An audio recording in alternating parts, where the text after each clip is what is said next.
जय हिंद बच्चों, आप कैसे हैं। आशा करती हूँ कि आप घर पर सुरक्षित होंगे, स्वस्थ होंगे, प्रसन्न होंगे। आज हम कक्षा 10वीं हिंदी विशिष्ट नवनीत सहायक वाचन भाग से पाठ 5 भगिनी निवेदिता, जो कि एक संस्मरण विधा है, का अध्ययन करेंगे, जिसकी लेखिका प्रवाजिका आत्मप्राणा है। अब हम इसका पाठ का सारांश पढ़ेंगे। भारत माता की अति प्रिय पुत्री स्वामी विवेकानंद की शिष्या भगिनी निवेदिता पर हम जितना गर्व करें उतना हमारे लिए ही अच्छा है, इसलिए कि इससे हमें अपने व्यक्तिगत, सामाजिक व राष्ट्रीय जीवन को दिशा प्राप्त होगी, प्रेरणा मिलेगी। जिसने स्वयं को किसी भारतीय से अधिक अपने आप को भारत की माटी से एकाकार कर लिया, ऐसी भारतीय ज्ञान, दर्शन, संस्कृति, परंपरा व जीवन मूल्यों की जीवन प्रतीक भगिनी निवेदिता प्रत्येक भारतीय के लिए ऋषि तुल्य प्रातः स्मरणीय है। रामकृष्ण मिशन की प्रवाजिका आत्मप्राणा ने उनका जीवन, कार्य व सबसे ऊपर भारत के लिए उनका समर्पण अपनी पुस्तक भगिनी निवेदिता में जिस सुंदर ढंग से गूथा है, उसी का सार संक्षेप यहाँ प्रस्तुत किया गया है। दार्जिलिंग के पर्वतों की सैर करने यदि हम जाएं, तो रेलवे स्टेशन के नीचे हमें ईंटों का बना एक स्मारक दिखाई देगा। उस स्थान की शांत नीरवता से लगता है मानो प्रकृति माता ने सुरभित पवन और सुनहरी धूप की बाहों में स्मारक को लपेट लिया है और चहचहाती चिड़ियाओं और नाचते फूलों द्वारा वह उनके वहाँ होने का संकेत कर रही है। यदि उसकी ओर तुम्हारा ध्यान जाए और तुम जानना चाहो कि यह किसका स्मारक है, तो तुम्हें वहाँ संगमरमर का एक पत्थर लगा दिखाई देगा, जिस पर लिखा है विश्राम स्थली भगिनी निवेदिता रामकृष्ण परमहंस की, जिसने अपना सर्वस्व भारत माता को अर्पित किया। निवेदिता का अर्थ है समर्पित, जिसने सब कुछ भेंट चढ़ा दिया हो। कौन थी वह सब कुछ क्या था जो उसने भारत को अर्पित कर दिया, और क्यों स्नेहवश लोगों ने उसके लिए यह स्मारक खड़ा किया। जानकर तुम्हें आश्चर्य होगा कि निवेदिता भारतीय नहीं थी और उनका जन्म भी भारत में नहीं हुआ था। भगिनी निवेदिता का वास्तविक नाम मार्गरेट एलिजाबेथ नोबल था। उनका जन्म सुदूर आयरलैंड में 28 अक्टूबर सन 1867 को हुआ था। उनके परिवार का नाम नोबल था। उनके पिता सैमुअल रिचमंड धर्मोपदेशक थे। माता का नाम था इजाबेल हैमिल्टन। धार्मिक आस्था और लोगों की सेवा के संस्कार उन्हें अपने पिता से विरासत में मिले थे। पिता की मृत्यु के उपरांत अपने कठिन जीवन में भी उन्होंने अध्ययन नहीं छोड़ा। अपनी 17 वर्ष की आयु में उन्होंने अपने कॉलेज की शिक्षा पूरी कर ली। तदुपरांत वे इंग्लैंड गईं और सन 1884 में केसिवक्स के एक स्कूल में पढ़ाने लगी। सन 1890 में वे विम्बलडन आईं और उन्होंने अपना एक स्कूल खोल लिया। थोड़े ही समय में वे अपने आकर्षक व्यक्तित्व, गहन ज्ञान, सेवा भाव और धार्मिक चिंतन के लिए लंदन में प्रसिद्ध हो गईं।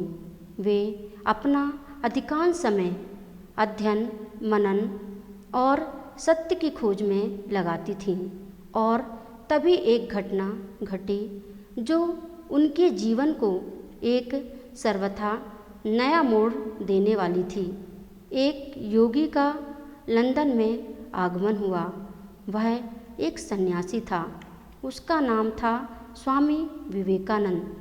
स्वामी जी 1893 के शिकागो के विश्व धर्म सम्मेलन में ख्याति अर्जित कर अपने कुछ मित्रों के आग्रह पर इंग्लैंड आए थे। मार्गेट की स्वामी जी से प्रथम भेंट यही हुई थी। मार्गेट ने स्वामी जी के अनेक प्रवचन सुने, उनसे वाद विवाद तर्क वितर्क किया और अपने आप को पूर्ण संतुष्ट कर लेने के उपरांत ही उन्होंने स्वामी विवेकानंद को अपना आदर्श चुना। स्वामी जी के आह्वान पर मार्गेट ने भारत जाना तय कर लिया। 28 अप्रैल 1896 को वे भारत आईं। वे बहुत अधिक प्रसन्न थीं। वे गंगा किनारे वेलूर मठ की एक कुटिया में 2 अन्य अमेरिकन महिलाओं के साथ रहने लगीं, जो स्वामी जी की शिष्या थीं। 15 मार्च 1898 को स्वामी जी ने उन्हें नया नाम निवेदिता दिया और उन्हें भगवान व भारत माता के चरणों में अर्पित कर दिया। स्वामी जी के साथ वे हिमालय की पैदल यात्रा पर निकली। मार्ग में पटना, वाराणसी, लखनऊ, पंजाब में रावलपिंडी, बारामूला होते हुए वे कश्मीर पहुँचे। प्रथम बार उन्हें भारत के तीर्थ, नदियाँ, पर्वत, ग्राम्य जीवन व धर्म प्राण श्रद्धालु भारतीयों को देखने समझने का अवसर मिला। स्वामी जी उन्हें भारत के इतिहास, भूगोल, स्थानीय विशेषताओं, धर्म दर्शन आदि के विषय में बताते रहते थे। वे अमरकंटक की दुर्गम यात्रा पर स्वामी जी के साथ अकेली गईं। इस यात्रा ने मानो उनके जीवन को परिवर्तित ही कर दिया। यहाँ उनकी अनेक साधु संतों से भेंट हुई, जो विभिन्न संप्रदायों के थे। इससे उन्हें धर्म को समझने में सहायता मिली। लौटते समय वे लाहौर, आगरा, वाराणसी होते हुए कलकत्ता लौटे। यह यात्रा उनके आगामी जीवन की तैयारी थी। उन्होंने गीता का अध्ययन आरंभ किया और वे निरंतर ध्यान करने लगी। उन्होंने अपने आप को आत्ममन मोक्षार्थ जगत हिताय चा अर्थात जीवन के सर्वोच्च लक्ष्य आत्मा के मोक्ष और जगत के हित के लिए समर्पित कर दिया। इसका अर्थ था कठोर साधना करते हुए पवित्र, सादा, निर्मल जीवन जिया जाए और विनम्रतापूर्वक जन कल्याण में अपने आप को लगा दिया जाए। वे कलकत्ता में शारदा माँ के साथ रहती। 13 नवंबर 1896 को कलकत्ता में अपने निवास के ही समीप उन्होंने लड़कियों का एक स्कूल आरंभ किया। श्री माँ ने इस विद्यालय का उद्घाटन किया। छोटी लड़कियों को उन्होंने पढ़ना, लिखना, मिट्टी का काम, चित्रकारी आदि सिखाया। निवेदिता को इसमें बड़ा सुख मिलता। अगले वर्ष ही कलकत्ता में प्लेग फैल गया। स्वामी जी ने अपने सारे शिष्यों को सेवा कार्य में लगा दिया। निवेदिता ने युवाओं की एक टोली बनाई। यह टोली दिन रात भूख प्यास की चिंता छोड़ सेवा कार्य में जुटी रहती। रोगियों की चिकित्सा, सेवा, सफाई आदि कार्य यह टोली करती। निवेदिता स्वयं झाड़ू लेकर सफाई करती। भगनी निवेदिता को इस निस्वार्थ सेवा का क्या पुरस्कार मिला? लोगों का स्नेह, प्रेम और आदर। जिला चिकित्सा अधिकारी ने अपनी रिपोर्ट में लिखा, निवेदिता अपने आराम, स्वास्थ्य, भोजन तक की चिंता न कर गंदी बस्तियों में घूमती रही। निवेदिता ने अपना नया विद्यालय एक नए प्रयोग के रूप में आरंभ किया, किंतु 6 माह में ही पता चल गया कि धन के अभाव के कारण इसका चलना संभव नहीं है। धन संग्रह के लिए निवेदिता ने इंग्लैंड, अमेरिका जाना तय किया। संयोग से स्वामी विवेकानंद जी अपनी दूसरी विदेश यात्रा पर निकल रहे थे। निवेदिता ने अपने गुरु के साथ सानिध्य के इस सुयोग को नहीं छोड़ा। 1 मास से अधिक की इस समुद्र यात्रा में निवेदिता को अपने गुरु से बहुत कुछ सीखने का अवसर मिला। धन संग्रह के लिए इंग्लैंड के उपरांत अमेरिका गईं। यहाँ उन्होंने देखा कि तथाकथित लोगों द्वारा भारत की झूठी व घृणित तस्वीर प्रस्तुत की जा रही थी। विशेषकर भारतीय महिलाओं की दुरावस्था पर उन्होंने तुरंत इसका प्रतिकार आरंभ किया और New York, Chicago, Jackson, Detroit, Boston आदि अनेक स्थानों पर भारतीय नारी का सही चित्र रखा। वे भारतीय महिलाओं का सरल स्वभाव, हृदय की पवित्रता, उनकी निष्ठा, सच्चाई के चित्र खींचती। वे अपने अभियान में सफल रहीं। वे अमेरिका से फ्रांस व पुनः इंग्लैंड गईं। सन 1901 में वे भारत लौट आईं। 4 वर्ष पूर्व के और अब के आने में अंतर था। तब वे भयभीत से एक विदेशी धरती पर आई थीं, किंतु वे आज अपनी मातृभूमि की गोद में लौटी थीं। वे कलकत्ता के अपनी इस बागपाड़ा स्थित निवास में रहने लगी थीं, जहाँ वे जीवन के अंत तक रहीं। इसे वे छोड़ भी कैसे सकती थी। शारदा माँ और प्रवास में आने पर स्वामी जी व उनके अनेक शिष्य भी यहीं रहते थे। यहीं उनका प्रथम विद्यालय भी था। यहीं देश के बड़े बड़े राजनेता, समाज सुधारक, धार्मिक नेता श्री माँ व स्वामी विवेकानंद के दर्शन करने आते थे।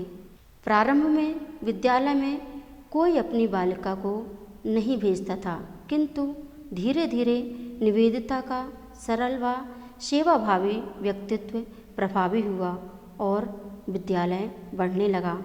विद्यालय चलाने के लिए उनके मित्र धन भेजते, शेष वह पुस्तकें लिखकर पूरा करती। धीरे धीरे अलग से ही एक महिला विद्यालय आरंभ हो गया। आज भी उस स्थान पर रामकृष्ण शारदा मिशन भगिनी निवेदिता बालिका विद्यालय चल रहा है। स्वामी जी अस्वस्थ थे और अधिकतर वेलूर मठ में ही रहते थे। 2 जुलाई 1902 को वे अपने गुरु से मिलने आईं। स्वामी जी का उपवास था, किंतु उन्होंने निवेदिता को अत्यंत स्नेह सहित अपने पास बैठा अपने हाथ से भोजन कराया। फिर स्वयं ने जल से निवेदिता के हाथ धोए और तौलिए से हाथ पोंछे। निवेदिता ने इसका विनम्र विरोध किया और कहा, स्वामी जी, इस प्रकार की सेवाएं तो मुझे आपकी करनी चाहिए। आप मेरे गुरु हैं। स्वामी जी ने गंभीरतापूर्वक उत्तर दिया, प्रभु यीशु ने तो अपने शिष्यों के पांव धोए थे। निवेदिता ने उत्तर दिया, परंतु ईसा मसीह ने तो ऐसा अपने अंतिम समय पर किया था। कहकर भी निवेदिता शायद इसका अर्थ नहीं समझ पाई और लौट आई और शुक्रवार की रात्रि में ही स्वामी जी ने देह त्याग कर दिया। निवेदिता पर मानो वज्र प्राप्त हुआ, किंतु वे निराश उदास होकर बैठ नहीं गईं। अपने मित्र को उन्होंने लिखा, वे मरे नहीं, वे सदा हमारे साथ हैं। मैं तो बैठकर दुख भी नहीं कर सकती हूँ। मैं केवल काम करना चाहती हूँ। काम उनके लिए यह सच्ची श्रद्धांजलि है। अब तक वे केवल शिक्षा में ही अपनी शक्ति लगाए हुए थी, किंतु अब उनका क्षेत्र विस्तीर्ण हो गया। उन्होंने निश्चय किया कि वे अब राजनीतिक स्वतंत्रता के राष्ट्रीय आंदोलन में योगदान करेंगी। उन्होंने निर्भय होकर अपनी मूल जाति के विरोध में ही उग्र तेजस्वी भाषण देना आरंभ किया। लेख लिखे, वे संपूर्ण देश में घूमी और भावपूर्ण ओजस्वी भाषण दिए। युवक और युवतियां बड़ी संख्या में उनका व्याख्यान सुनने आते। एक बार उन्होंने अपने संबोधन में कहा, अपने देश का हित तुम्हारा सच्चा लक्ष्य होना चाहिए। उसे साहित्यिक प्रवृत्तियों अथवा कुशलता से लिखे गए लेखों अथवा चमत्कारिक भाषणों द्वारा पाने की चेष्टा मत करो। सोचो, समूचा देश तुम्हारा देश है और तुम्हारे देश को काम की आवश्यकता है। जब देश में वंदे मातरम गाना अपराध था, उनकी पाठशाला में यह नृत्य होता था। सन 1905 के प्रथम स्वदेशी आंदोलन में उन्होंने बढ़ चढ़कर भाग लिया और स्वयं भी चरखे का कता, मोटा झोटा स्वदेशी वस्त्र पहनने लगी। अपने विद्यालय में उन्होंने चरखा काटना आरंभ करा दिया। उनका प्रिय विषय भारतीय चित्रकला व विज्ञान था, अतः उन्होंने उस समय के प्रसिद्ध चित्रकार व वैज्ञानिकों को प्रेरित किया। वे चित्रकारों को पश्चिमी नकल न करने से रोकती और कहती, रामकृष्ण, बुद्ध, महावीर, शिवाजी, प्रताप का चित्र बनाओ। उनका सर जगदीश चंद्र बसु से निकट संबंध था और इस महान वैज्ञानिक की उन्होंने अनेक बार आर्थिक सहायता की थी। वे भारतीय स्त्रियों से अत्यधिक प्रभावित थी। वे उन्हें लजालू, विनम्र, स्वाभिमानी, सच्चरित्र, सेवाभावी, निष्ठावान और सच्ची मनुष्य दिखाई देती थी। वे उन्हें शिक्षित तो करना चाहती थी, किंतु पश्चिम का अंधानुकरण कर तथा कथित आधुनिक शिक्षा से ही नहीं, जो उनके मूल गुणों को ही नष्ट कर दे। उनके विचार में पश्चिमी शिक्षा से उनके स्वाभाविक विनम्रता व सेवा भाव के स्थान पर अहंकार, सामूहिक ग्रस्त जीवन के स्थान पर व्यक्तिवाद, सरलता व सादगी के स्थान पर फैशन आ जाएगा, जो देश को ही समाप्त कर देगा। वे भारत को महान महिलाओं का देश कहा करती थी। वे भारत की महिलाओं में पत्नी की पवित्रता व पतिव्रता धर्म व माता को निस्वार्थ ममता और उसके स्नेहपूर्ण वात्सल्य का गुणगान करती। वे महिलाओं को लक्ष्मीबाई व अहिल्याबाई के वीरतापूर्ण कार्यों की याद दिलाती, जिन्होंने अपने जीवन की अंतिम सांस तक मातृभूमि की सेवा की थी। निवेदिता का विश्वास था कि एक बार भारत की स्त्री जाति जाग जाए तो देश पुनः महान हो सकेगा। वे समस्त समस्याओं, यहाँ तक कि देश की स्वतंत्रता का हल भी भारत की एकता में देखती थी। विभिन्न जातियों, प्रांत, भाषा आदि के विभेद उनकी दृष्टि में ऊपरी थे, जो एक सच्चे आह्वान पर समाप्त हों, एक भारत के लिए समर्पित हो सकते थे। उनकी दृष्टि में समस्त नर नारी भारत माता के विभिन्न अंग हैं, जिनमें उत्तर भारत के लोग भुजाएं, दक्षिण भारत के लोग मस्तिष्क व पूर्व के लोग उसका हृदय हैं। अपने समय के प्रसिद्ध राजनीतिक, सामाजिक, धार्मिक लोगों व कलाकारों से उनका घनिष्ठ परिचय था। अवकाश के दिन प्रायः वे जगदीश चंद्र बसु के यहाँ चली जाती, यात्राओं में उनके साथ रहती, दार्जिलिंग में अंतिम श्वास भी उनके साथ ही छोड़ी। बोस उन्हें उस समय के निराशा में वातावरण में अपना प्रेरणा स्रोत मानते थे। उग्रवादी नेता रास बिहारी बोस, अरविंद घोष आदि उनके घनिष्ठ थे, तो गोपाल कृष्ण गोखले, सुरेंद्र नाथ पाल, महात्मा गांधी, रविन्द्रनाथ ठाकुर भी उनका हृदय से सम्मान करते थे। उनकी लिखी पुस्तकें उनके भारत प्रेम, लेखन कौशल और हृदय स्पर्शिता के लिए आज भी पठनीय हैं। भारत की जलवायु, उनका कठोर संयमी स्वभाव व अथक परिश्रम उनको अक्सर अस्वस्थ कर देते, पर वे रुकती नहीं थी। सन 1905 में वे गंभीर बीमार पड़ी, किंतु सन 1906 में भयंकर दुर्भिक्ष में उन्होंने अथक परिश्रम व सेवा की।